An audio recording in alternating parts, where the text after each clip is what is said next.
Welcome into a brand new episode of Tribal Council Chat. As always, we are your hosts. My name is Bruce Heller. And my name's Brett Parnell. And let's dive in with this week's episode. Do you want to tell the people the idea you came up with for this week? Let's do it. We are going to talk about going forward in Survivor. I think now that Dee and Rick are on Big Brother and we're starting to see the ads for 51, we're kind of getting a better idea of what Jeff means by the open era. We are going to talk about the 5 things that we would like to see brought back in the open era, 5 through 1. Yes. And then if either of us have a couple that just we find didn't make our list, feel free to talk about that at the end too. Agreed. But no, this should be a fun one.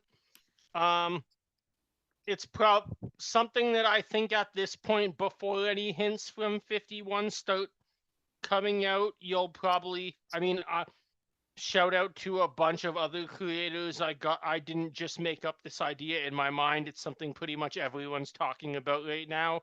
But that makes it the perfect time for us to jump in and film this episode this week. It is. So, Bruce, you want to kick it off with number 5? Yeah, so is this things we think will happen or things we just want to Things see that happen? you want to see. This will never happen. Whatever goes through production's mind is up to them. But this episode is basically if you and I were brought into BEPs, what 5 elements of the game would come back for the open era? Alright.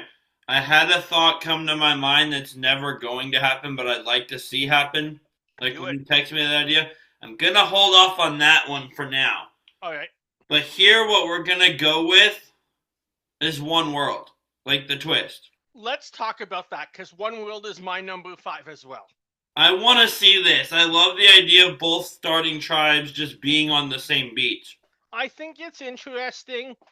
I think in some way you probably have to have One World, if it comes back and ever did, have a clear division. I would kind of almost like to see this in a fans versus favorites season, where maybe the fans are playing together and the favorites are playing together, but we still get that interaction day in and day out between people that grew up watching this game and who love this game and are passionate super fans of this game playing with their favorite players of the last 20 seasons. Yes. I think that would be the perfect way to do it sometime in like a 54 or a 56 or whatnot. But don't use the casting formula they used for the last fans versus favorite season. Yeah, fair. There was like 2 favorites on one tribe and a bunch of recruits, I think, on the other tribe. Yeah, I don't know how they got that other than maybe like Andrea and Malcolm. And Cochran. Yeah, and Cochran. Unless they just couldn't called a bunch of other people first and no one said yes. And this is who said yes. But there would be 100 people that are better fans who would have said yes. So something wasn't right. Casting Brandon Hance on the favorites tribe was weird, though. Like, and I'll give credit to a point. Casting Brandon is weird. He might be divisive. If you cast Russell as a favorite, I see it. Yeah. If you cast Brandon, no. And based on the meltdown he had, he clearly was not in the mental state to be playing. Yeah, absolutely. I don't know how he passed the psych evaluation for that season on the meltdown he had. I've heard questions of was it done properly. I don't know if that's true or not, but... Yeah, it's not my place to speculate there, but that's just a question I have, because... And I would say even more than the psychological evaluation, the medical evaluation seems to have been botched. Oh, yeah. But yes, fans versus favorites is a great idea, though, of how to do One World. So I didn't have Fans versus Favorites 2 on my list, even though I'm sure lots of people will, but I thought I would tie it into One World. And see, I'll When I, tie it with One World also because the idea I had that they'll never do, but I want to see happen, is another like Battle of the Sexes season, like yeah, men versus so women. like it was last time with One World. And that's how they did One World. That's how they did Amazon. That's how they did our season we're rewatching right now, Vanuatu. But I am 99% certain that they will never do men versus women again. Well, unlike the Amazon of Vanuatu, I don't think there's a division between men and women in Fijian culture, and I don't think we're going anywhere else. So it wouldn't play in the same way. Well, it's not necessarily because of culture that I think. I don't think. No, I know. I'm just saying the fact that men and women were put onto opposite tribes in a season in the Amazon and a season in Vanuatu was very location based. Yeah, but it wasn't with One World. Yeah. I just think that like with the casting the way it is now, and they're casting more like that if they cast someone that doesn't say identify as man or woman, how do you Right. like where do you divide them? That's why they're not going to do men versus women because it creates a whole nother headache. Politically correct in 20 years after the Amazon. Yeah. So not like Rob Sesternino was very politically correct in the Amazon, but we all love Rob.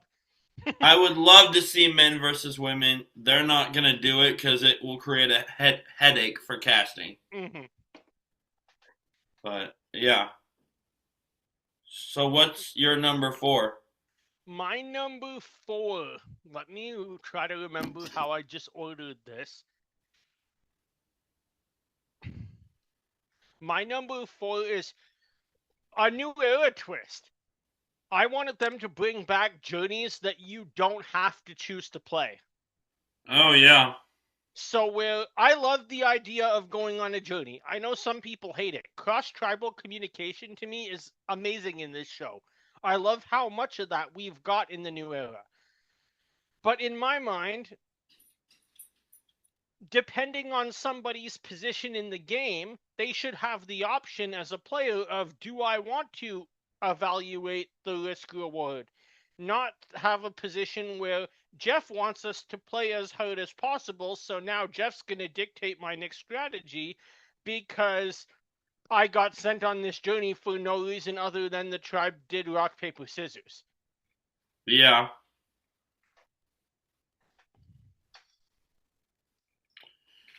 I love that. I actually don't mind journeys, but I agree, like, playing should be optional. Yeah.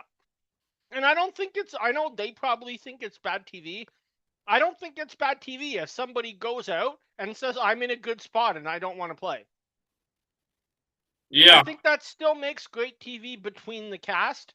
You still have tribes intermixing, tribes getting to know each other. And then at the end of the day, some weeks you're going to get players that are saying, you know what, the tribe has a pecking order and I'm on top, so I'm not going to play. Other weeks you're going to get somebody like Banu go on the jury who knows he's done and will do anything to get an advantage. And that makes equally as great TV. Shout out to him for winning 1,000,000 hearts, by the way. Yeah.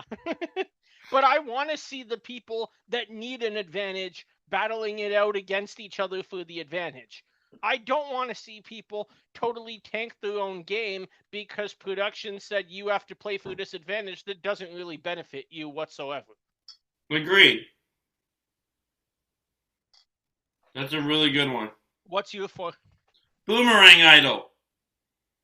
Boomerang Idol. Nice. I'm just kidding. I just wanted to see how you'd react because I know you hate it. Yes, I absolutely hate it.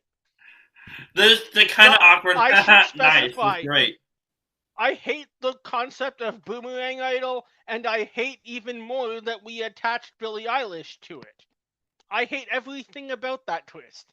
To be fair, when we first learned what it was, you and I both came on here and said we really liked the concept. Yeah, I just didn't think that every idol was going to be this. Yeah. No, that is not my actual answer. I was kind Okay. of rage baiting. I wanted to see what you'd say. That's like when I say Winnipeg Jets. Yeah, the Jets About don't the bother same me as person. much. I kind of blocked out, other than that one game, I don't mind them, and I blocked Fair. that out of my memory. So, what I'm gonna go with here, and full disclosure to you and the audience, I got back from camp and napped for hours today, so like the order these are in may or may not be the actual order of what I want to see them in the most. It's just kind of what I came up with. But one, Fair enough. I've do what? I said fair enough. This is one that I'm putting it 4 here. It could easily be in the top 3. Okay. You know I like this. I've talked about this. And it's when 2 tribes go to tribal together and vote out one person. Nice. I like that. We Not saw on this my in list, but Game that's a good Changers. one. I think we saw this in Edge of Extinction Yep. with the episode Ron Goes Home. Of course, Game Changers, Malcolm goes home because JT's a bonehead and can't keep his mouth shut. It's It's just one of a the neat things fantastic with us twist. watching, even like with us watching Vanuatu now, but from a new school perspective, my mind is going, oh, why didn't they let John go and vote in the Women's Tribal Council? That would have been great. Yeah, when he barely knows them other than what information the girls leaked to him, which seems to be quite a bit. Yeah. Also, it's kind of insane that Game Changers arguably isn't JT's worst season. Yeah. Because we have him single handedly getting his tribe mate Malcolm sent home from and losing his team numbers. But of course, Sugargate makes him look bad, and he goes home with his bag at camp, and that bag has an idol in it that he didn't You even said bring with him. you said Game Changers isn't JT's worst season. I got a question for you from the opposite end that I just can't get out of my mind now. I said it's arguably not. You I could know. argue it is. I'm saying I have a question from the opposite end because I think this person's seasons were all amazing. But if JT, you're gonna say between Winners at War and Game Changers, what was his worst season? What was Sandra's worst season between 34 and 40? Do you mean heroes versus villains for JT? He wasn't on Winners at War. Yeah, no, I said Sandra. I know, but you said. Oh, I see what you were saying. I thought I'm you saying meant JT.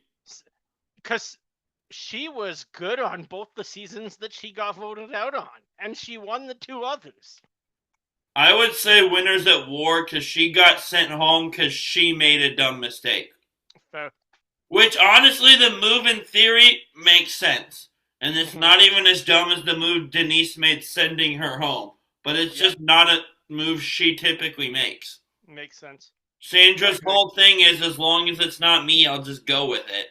And it wasn't going to be her, and she tried to make a move, and then it was her. Yeah, I agree. JT's, I'd say, is heroes versus villains.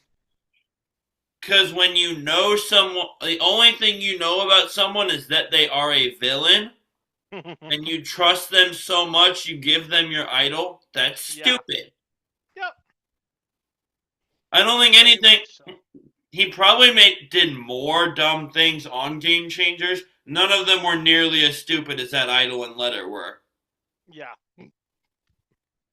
But yes, 2 tribes going to tribal, voting out one person. Fantastic twist. I want to see this again sometime. Yeah, I agree. All right, number 3? Yep. My number 3, this might be controversial because I didn't really like this when it aired. But it seems so minor compared to what we've got now that I actually wouldn't mind it again. I'm going to go with the Outcast twist. Oh, interesting. I wasn't sure where you were going. In 7, I was like, this is so wrong. Why is Lil and Burton getting back in the game? Then I realized, wait a minute. We had Edge of Extinction. We had Redemption Island. Like, The Outcast twist was pretty much nothing. Oh, I'd rather see Redemption Island than Outcasts. Fair. Because with Redemption Island, it's my and I wouldn't be fully against any of the three redemption twists coming back. Okay. But Redemption Island, they have to keep earning their spot every episode. That's And they're right. And, they're in the same terrible conditions the players are. From and I what I've totally heard, the Outcast people, while they were out, weren't really in that bad of conditions. makes sense. I think I heard Andrew Savage or someone say, and if this isn't him, I apologize, that like neither Outcast or Tourney was ever going to win because of the type of conditions they got to live in when they weren't in the game. Maybe that's something that can be fixed in the future. Yeah, easily. But I like that with Redemption Island, you have to keep re-earning your spot every episode. Makes sense. Let me ask you this. Do you know why I picked the Outcast twist over Redemption Island or EOE? I know you just don't like Edge of Extinction, and we've talked about there's an easy way to fix that, is stop it at the merge. Well, that is exactly why I picked the Outcast twist, because it ended at 6. Oh. And there was no second Outcast twist in Pearl Islands. You can easily change that with the other two, though. Oh, you absolutely can. I'm just saying that is how I envision a redemption twist working, is a player comes back, has one tribal, gets to the merge, and then it's the normal game.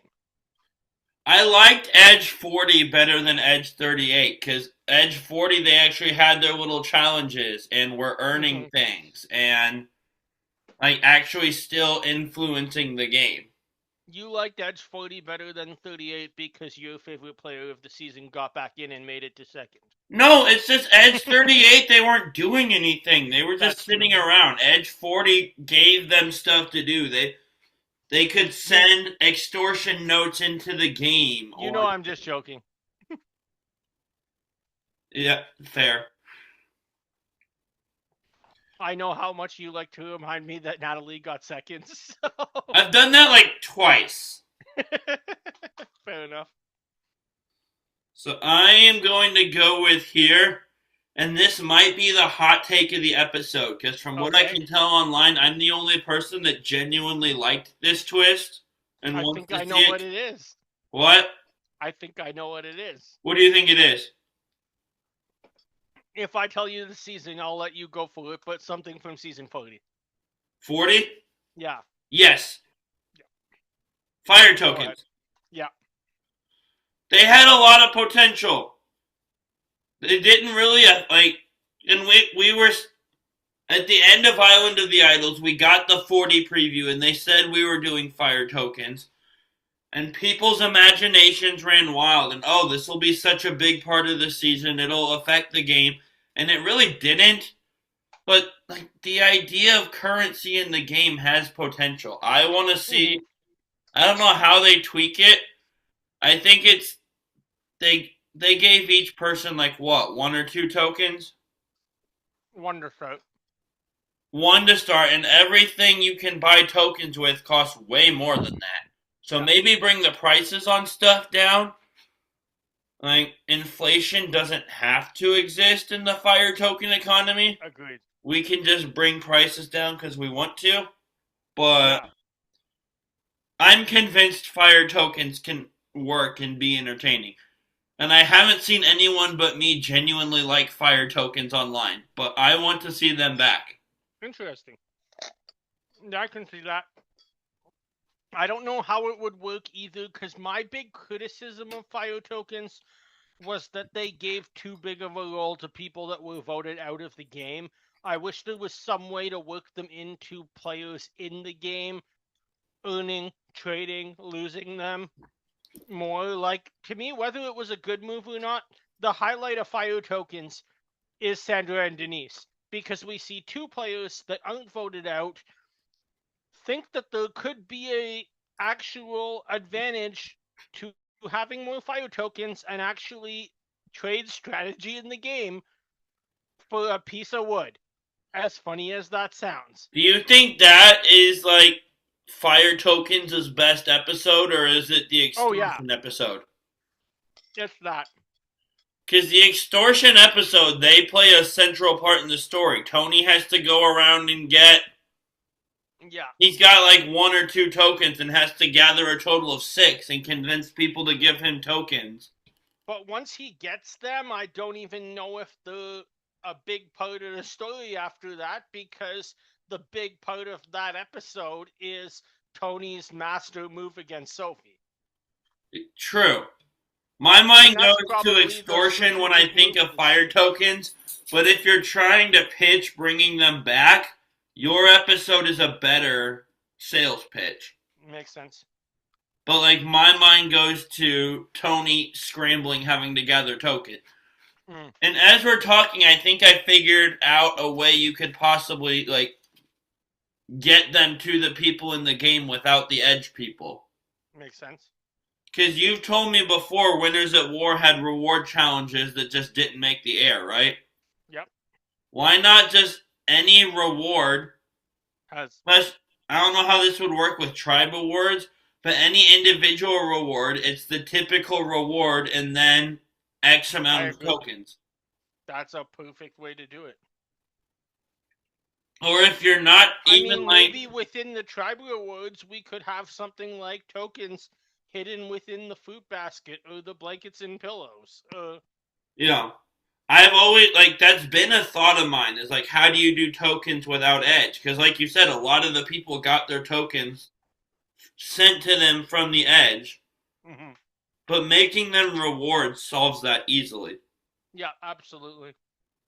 And I do like the whole, like, you get voted out, you bequeath your tokens to someone. Yeah, like, I like that. Keep that. I think we fixed fire tokens tonight. We did. Jeff, if you're listening, give us credit. Everyone, of course he's listening. Everyone listens to our podcast.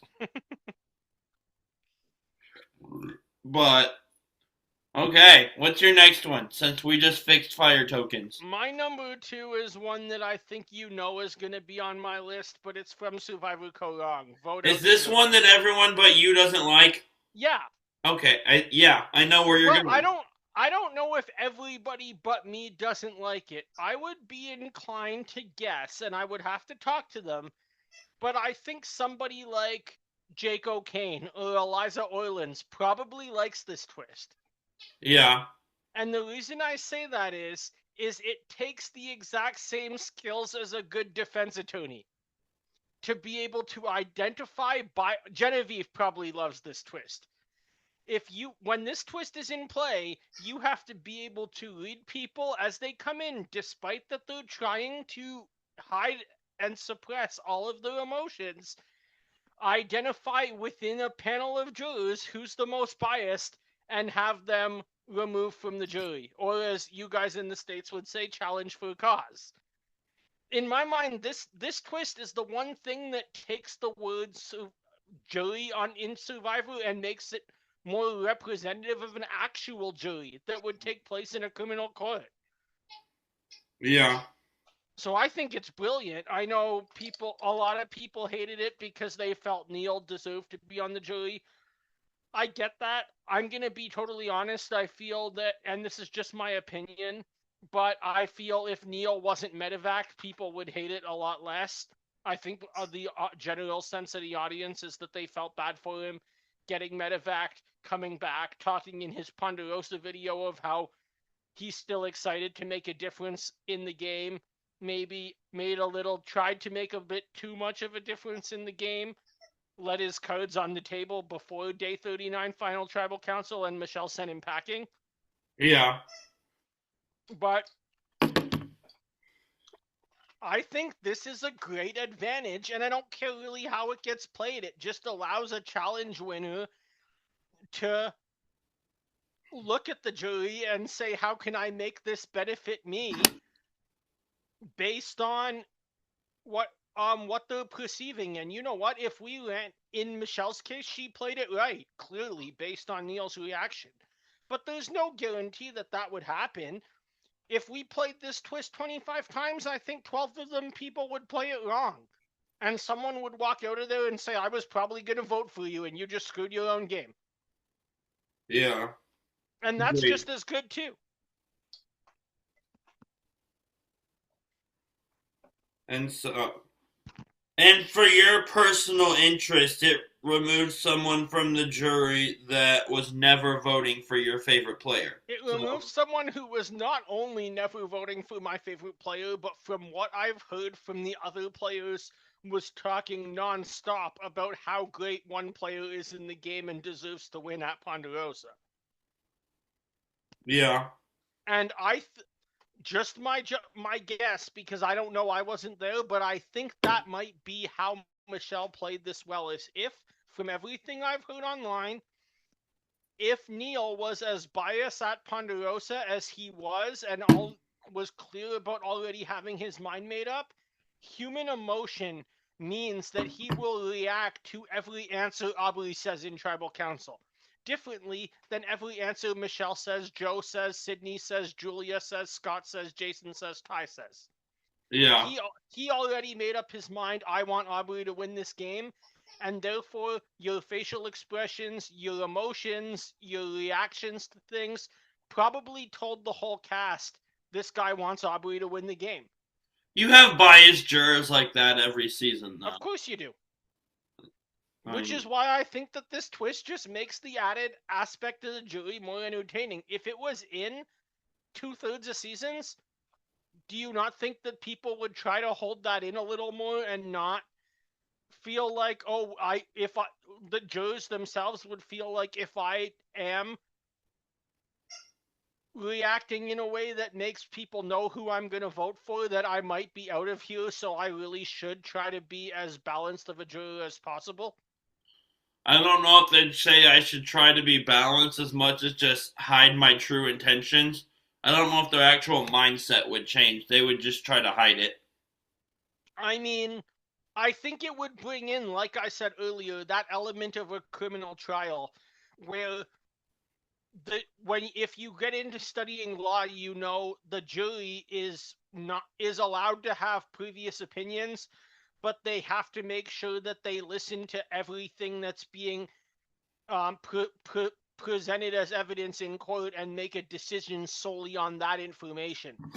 I think Yeah. if you brought this in, that would probably in more often into Survivor, that would probably lead to people saying, "I'm going to make a decision based on what I hear in Final Tribal Council, and not what happened to me the day I got voted out of the game." Yeah. Because like I don't necessarily blame. I might disagree with Neil. I don't blame him for his perspective. When he got voted out, Aubrey was playing the best game. And then he didn't see anything else because he got medevaced. Michelle Yeah. was playing the best game for the last 10 days. And that's what most of the jury saw. And that's what they voted for. Yeah. That's true.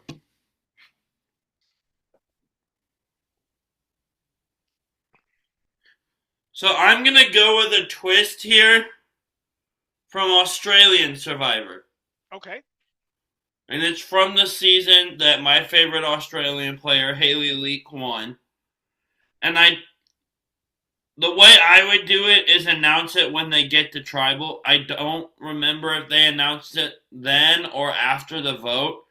But basically, the twist was the person that gets voted for at tribal, instead of voting them or sending them home, you're sending them to the other tribe.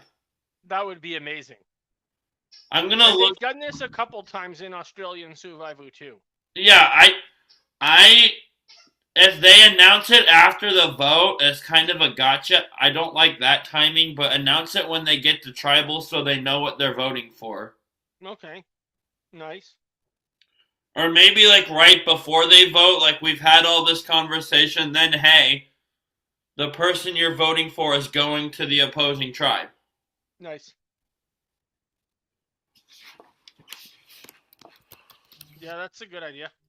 I really like that one.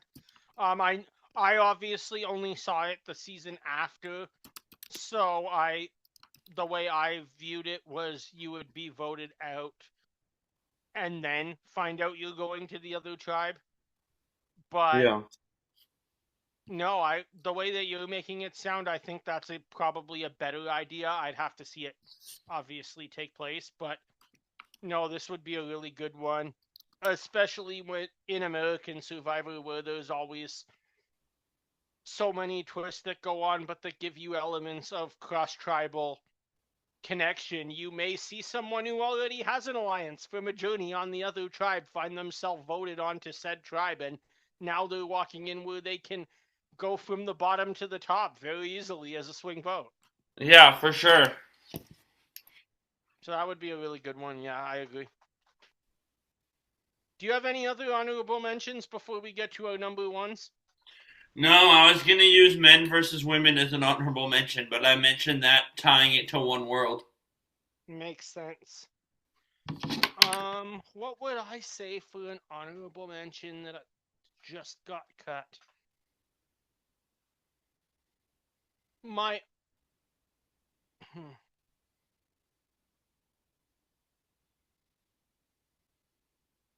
Give me a second.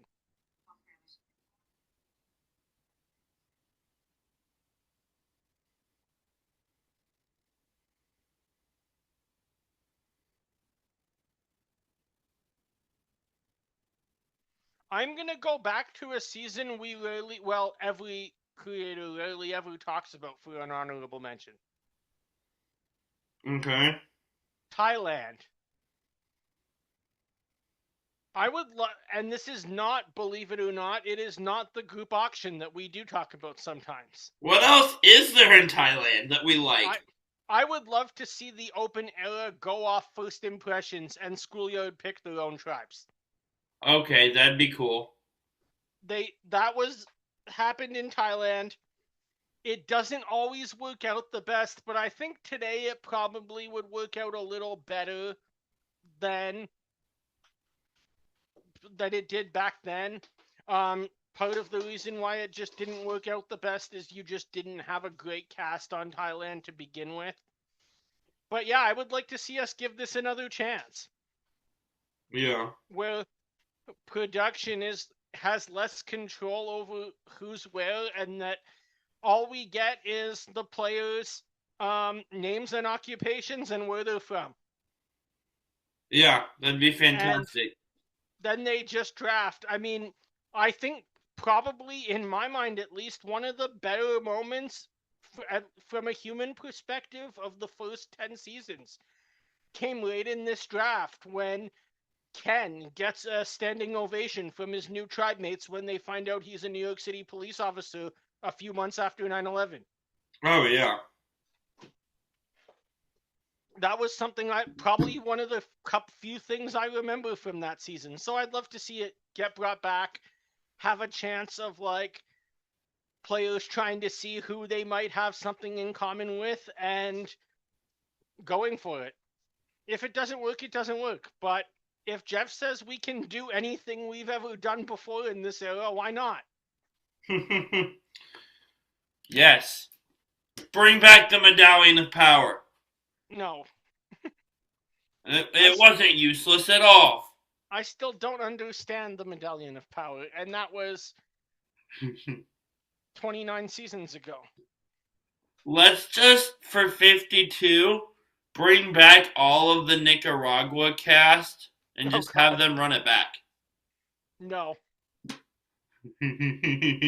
Is there anyone on that cast I would want to see again? Brenda? No. What? Brenda? We've seen Brenda twice. I don't need to see her for a third time. Maybe Kelly Bruno, but overall, I think you're right. Yeah. I'd be in. Here's one thing from Nicaragua, just for fun. Because it was such a serious season coming in 40, I would have been down to see Fabio in Winners at War. Yeah. That would have just been ridiculous, but I would have been down for it.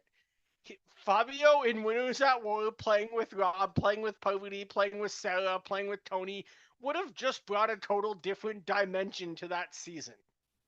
Yeah.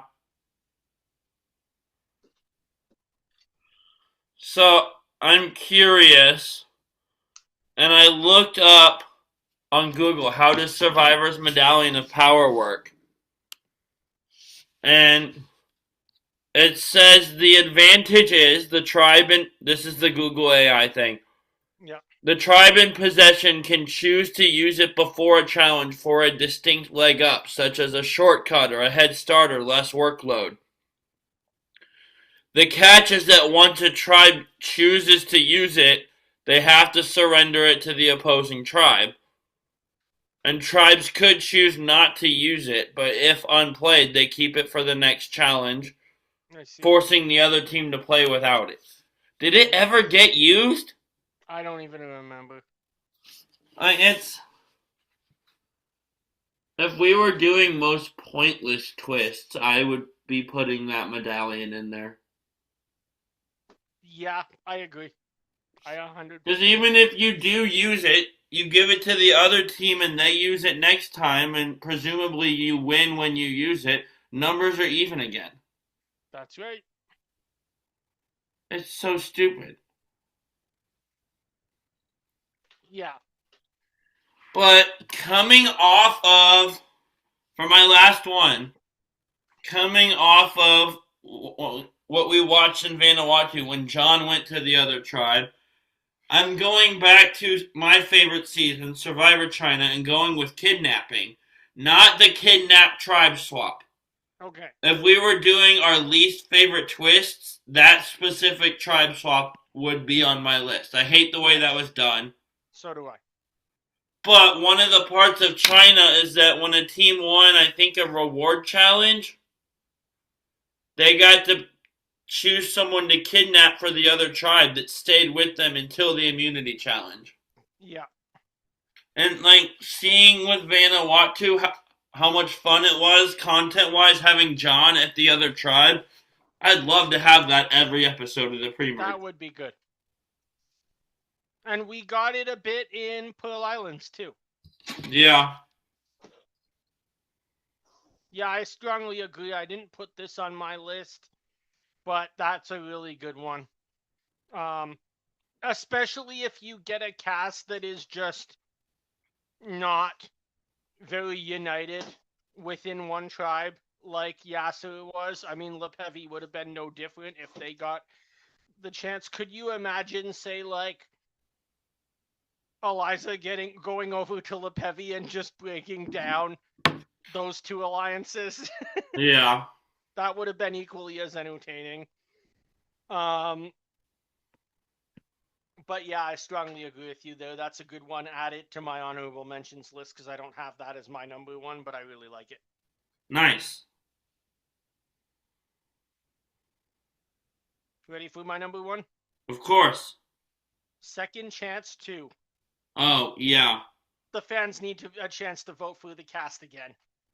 Casting twist didn't really come to my mind as much, honestly. That should have been on my list.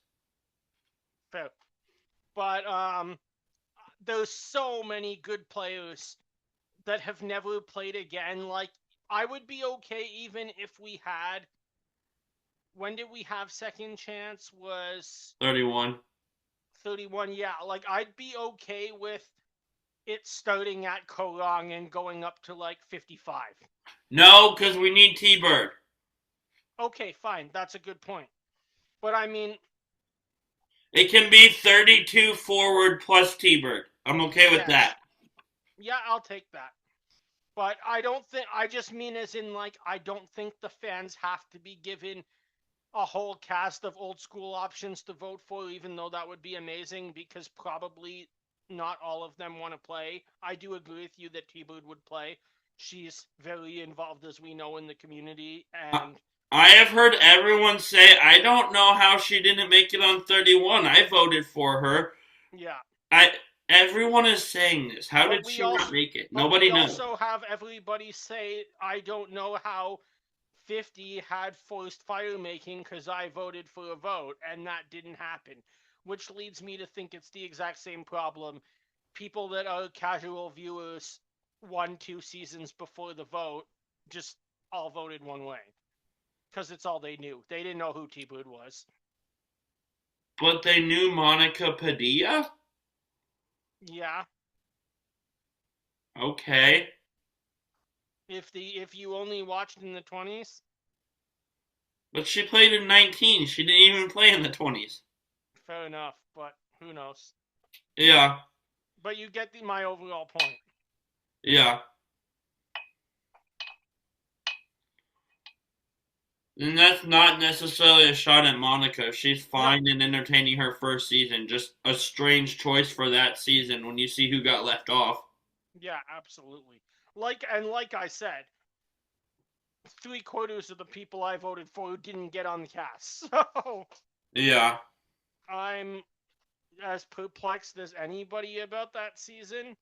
But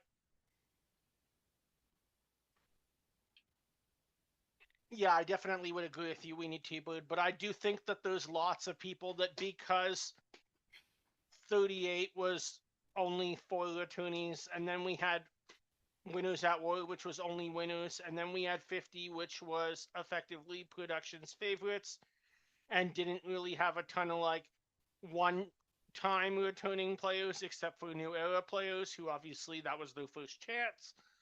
I think there's so much talent in the 30s, but also the 40s that would be able to make some amazing options for the fans to vote on, and it could really go anyway. Yeah. I would almost like to do that sooner rather than later. Maybe like 53 and do Survivor 30s against Survivor 40s. Ooh, there you go. That would be a fun one. And I know, yes, I know T-Bird wouldn't be on the ballot, but like that would be really fun to just see like players from Korong, from Millennials vs. Gen X, from Ghost Island, from David versus Goliath, all on one fan ballot. See all the new era players on another fan ballot. We vote for 5 men and 5 women each and send them head to head in a 2 tribe format. So here's where my mind has gone as we've talked about all this is who, like, from each set of 10 seasons, who I would want to see. Yeah. So I've come up with T Bird for the single digits. Okay. I'm having a hard time with the teens, but I think I'm leaning Alexis right now. No, Natalie Bolton. Natalie Bolton. Okay. The 20s, I'm going to come back to because the 30s is Dom and the 40s is Jesse, and I don't know for the 20s yet. All right.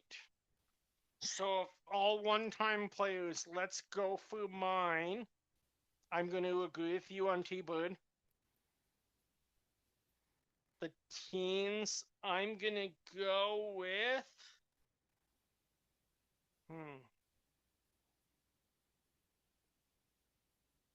You said Natalie. I mean, that's a good pick. I don't want to agree with you on every single one. How about this? I'm just going to go restart from those single digits and say I can't agree with you on any player. Okay. Just to make it fun. So the single digits, I'm going to go for Greg. Season Ooh. 1. Who I know was in casting for 50. Really? Yeah. That's wild. Yep. If I'm doing Borneo, I'm going with Dr. Sean and his alphabet. Nice. The teen seasons, I'm going to go with, and I can't pick Natalie because you picked Natalie. I'm gonna take another off the wall one here that I might be the only one that would consider voting for if it was a second chance ballot. Get Dreams Heard back on Survivor. That's that's an interesting pick. That's like if I looked at 1 through 9 and said, "Hey, I'm picking Rory." Yeah, that would be a good one. Like maybe I would be his only voter on a second chance ballot. Maybe you, I'm not sure, but I'd consider it. Depends who's on it, but I do need to listen to his Talking with T-Bird from a few yes. years ago, though. All right, going into the 20s, who did you pick? I didn't. You didn't. Okay, I'm gonna pick somebody. I'm rolling through seasons in my head. Someone that's never played again.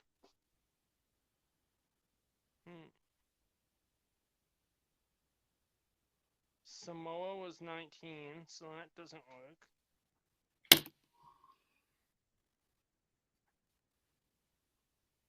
I mean, Dan Lembo is the clear choice. 24. Just kidding. I'm gonna go with someone that I had on my original second chance ballot. I'm gonna pick Jim Rice here. Interesting. Didn't see that coming. South Pacific. I'll go Stephanie Valencia just to say a name. Nice. The 30s, you picked Dom. That's an obvious one. I can't pick anyone who played. I'm gonna go obvious for me, but I'm gonna take Julia. I'm surprised it took that much thought, honestly. I thought that would be an instant answer.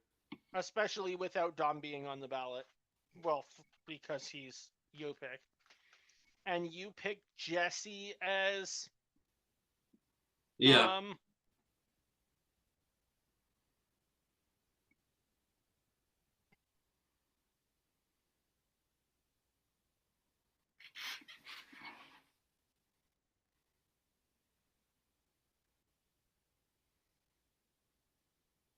I'm going to take Cassidy, same season.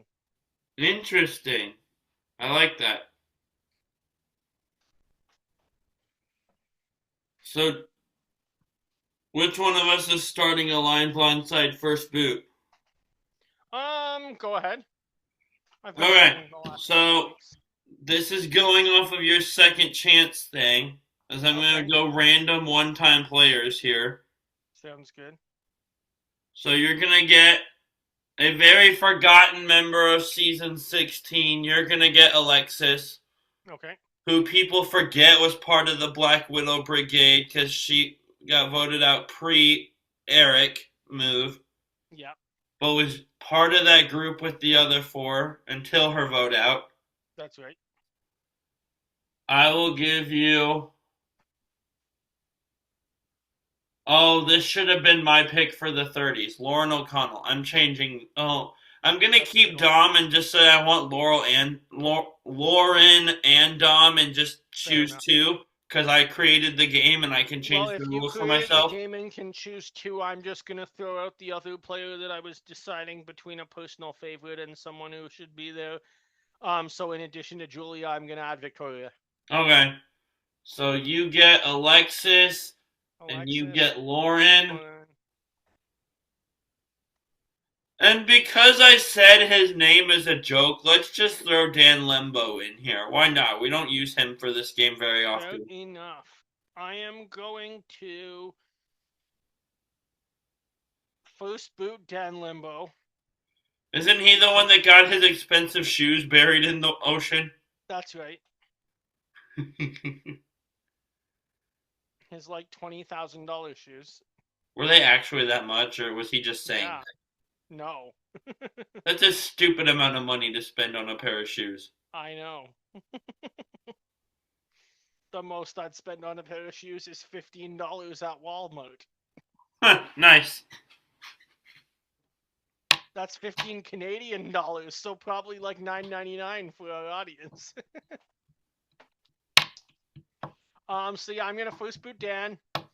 I'm gonna blindside Lauren, hopefully after she plays her idol for me. Yeah. And I'm going to go to the end with Alexis, who I think I would work well with, for a few reasons. But yeah, Alexis would be my pick to align with out of this group. I am going to give you three players that were impacted by moves or by elements of the game that I put onto my list. So for One World, I'll give you Kat. For the Outcast twist, I'm going to give you Burton. And for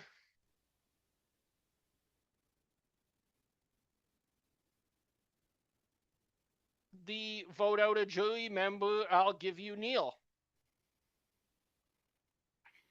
Okay. So Kat, Burton, and Neil.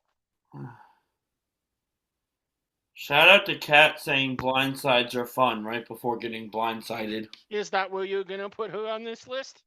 I want to for the meme, but I'm gonna first boot Neil for sure. Okay.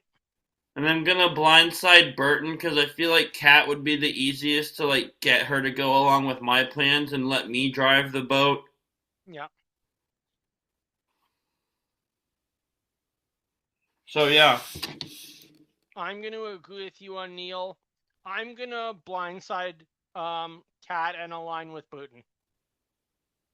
Burton would offer the physical game, and I don't think he's a great strategic player that you could easily beat him at the end. Yeah. That's a good question for you, because they were trying to go to the final two when they went on a road together, only for the girls, notably Sandra, to disrupt their plans. Who do you think wins between Burton and Fairplay? Burton. I think Fairplay wipes the floor with him. Nobody liked fair play though. Rupert and Sandra didn't. I don't think the Morgans had much against Fairplay. I was gonna say I don't think Savage did, but he didn't make the jury his first season. That's true. He made At least merge, he but made not the jury jury. this time. Do what? I said at least he made the jury this time, Abby Maria. Oh gosh, crazy moment. That was great.